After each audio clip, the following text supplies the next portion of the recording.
Hey everybody, it's Chainsaw Reacts back once again with another reaction for you guys. Today guys, of course, here continuing the journey of the Batman, checking out the next episode. This is the Batman Season 2 Episode 6, titled Pets. That's an interesting title, kind of a weird title, but okay, the title is Pets. Last week's episode was really crazy. We got the introduction of Killer Croc, and he was basically the Bayou Cajun Killer Croc. And he randomly just shows up. There's no real explanation. He just shows up and talks to these guys and basically turns them to working for him. And then, of course, a little bit later, the Batman, Bruce, faces off against Killer Croc and realizes he's in over his head. He wasn't prepared for this. And a little bit later in the episode, after basically getting his ass handed to him by Killer Croc, well, maybe not exactly getting his ass handed to him, basically losing that fight, essentially, we see a new Batsuit, similar to when Batman first faced Mr. Freeze in Season 1, and he returned later on in the episode with that Arctic suit, which was really cool, but it was let's try that again, a way to combat Mr. Freeze and his abilities.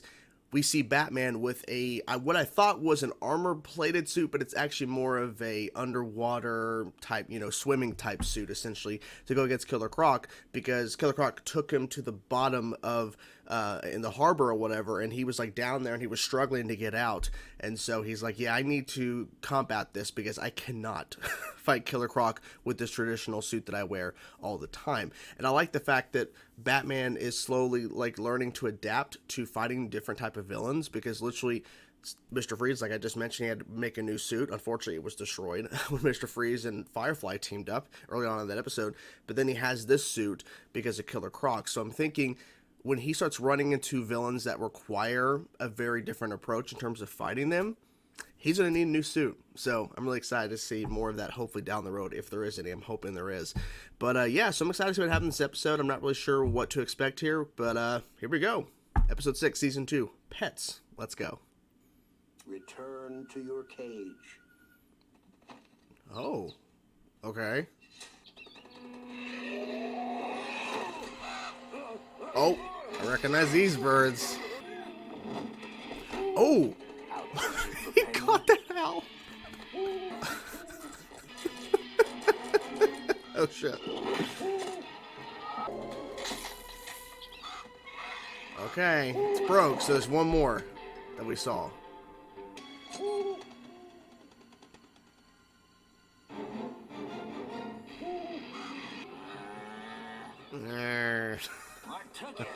Typical penguin.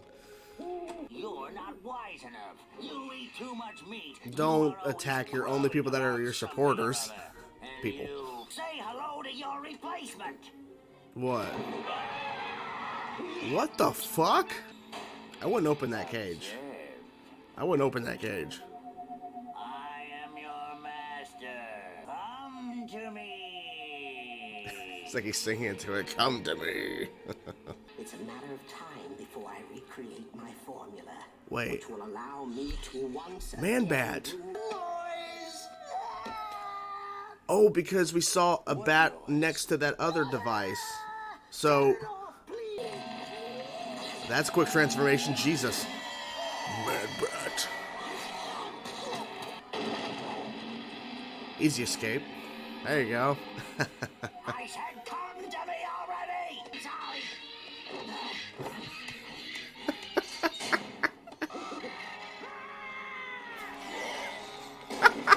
I love that yell. Get away. Come to me. He's figuring it out. Yep. Oswald Cobblepot's always been after the big payday. Jewels, Yeah. gold, money, Batwave. Of course the bat with Batwave. Alarm has been tripped at Gotham National Bank.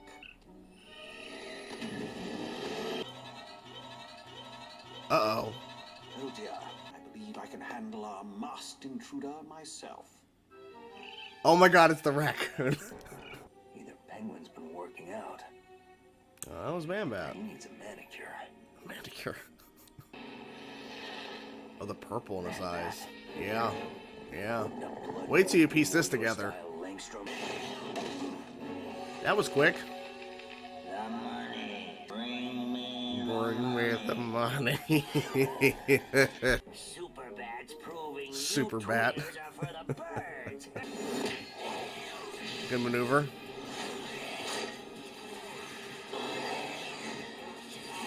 That was smart. Oh, uh-oh. Oh, hold him down. Since when does Man-Bat rob banks? Since Penguin started stealing sonic technology. Already pieced it together. Of course he did. Oh, shit. He almost had it. He almost had the raccoon. Oh, he's turning back. Yep. Yep. Where's my bat pet? You just saw him transform back. No one's pet. I am Dr. Kurt Langstrom. So I just gotta flip this puppy on to turn Nerd Guy back into Guy. Man-Bat? I Yeah. shall allow you to live, Penguin. Gad, that wretched creature made off with a bait. Of course he did. Time to use Wayne Industries media connections. Golden Penguin statue. It's always a penguin statue or something. Now, A how could penguin. they bring something like that? I await your signal, sir. Oh my gosh. The giant shadow of the raccoon. It's a giant statue. Oh. Oh. He's losing it. Yep. Please don't Damn. break, please don't break, please don't break. I don't. Hope not. The birds love that it's a trick. So, Do it now. Sir, can Oh no. Oh no, that raccoon. blast. Yeah, so he didn't stop. I'm flying solo. You are flying solo. Good luck. That was a cool interception. How about a game of hide and seek? I'm guessing you're gonna win that. conceal you, Batman. Not too Close far quarters. confined spaces. Yeah. Smart. How can one hungry ball of hair do so much damage? Well, I mean, it's a raccoon. These are He's probably sitting there by a villain. all the fun.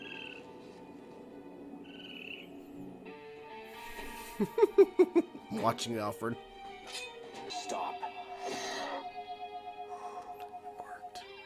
Perfect timing, too, because that would have been really bad. Oh, the mighty Batman is finally... Oh. Bring me Penguin. By whatever means necessary. Oh, that little added bit there. Vince, help me! Ow! Hi, Dr. Langstrom. Hi.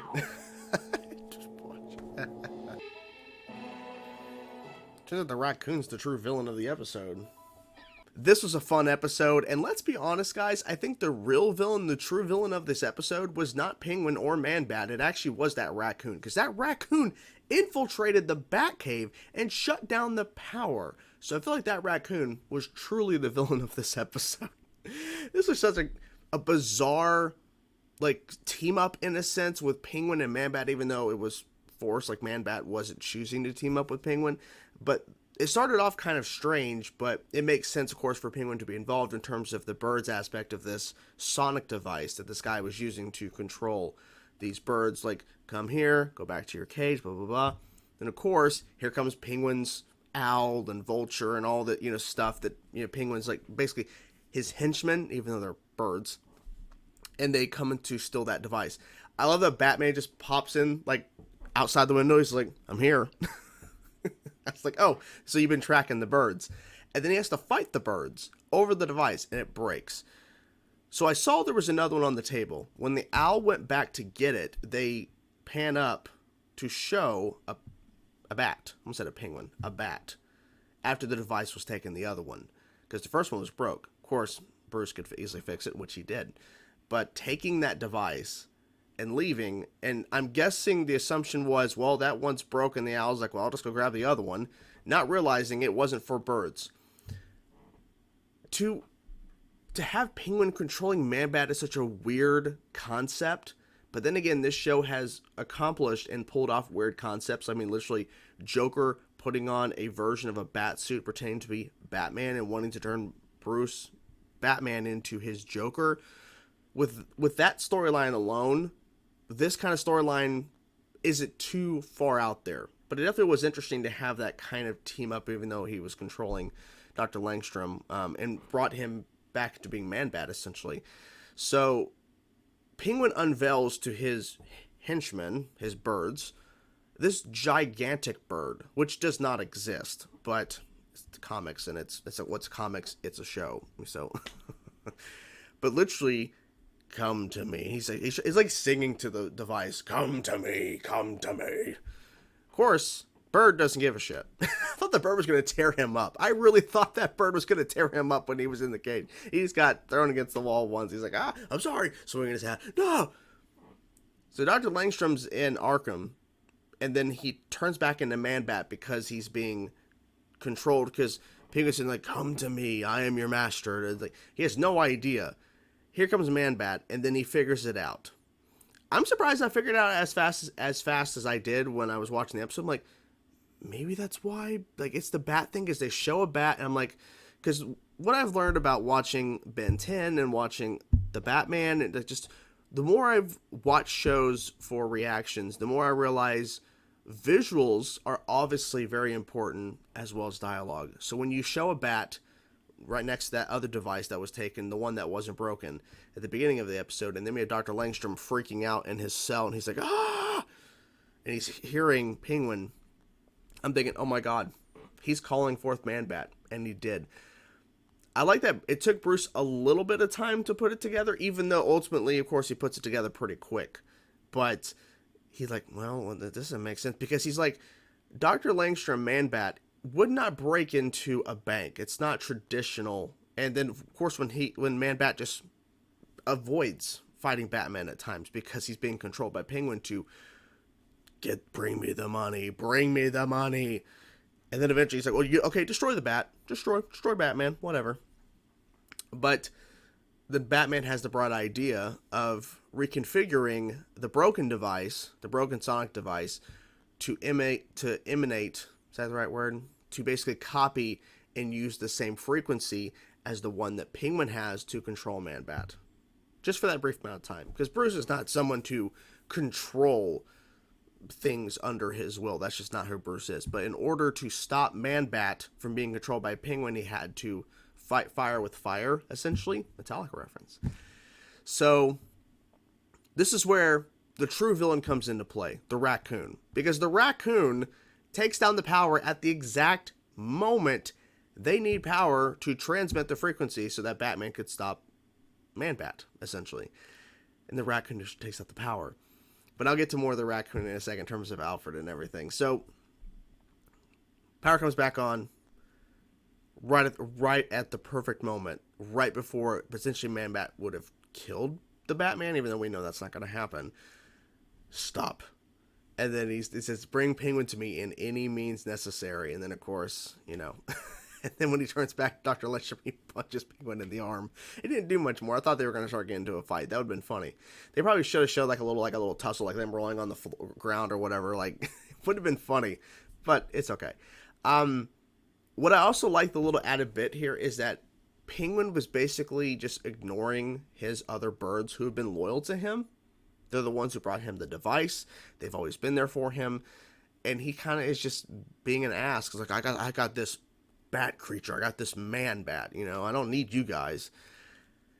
And I'm glad that they were all kind of laughing when, I think it was when the statue broke and revealing it's bowling balls. It's not really an actual, of course it's not a giant gold penguin statue. It doesn't exist. I mean, it could exist, but it makes sense that Bruce, of course, faked it.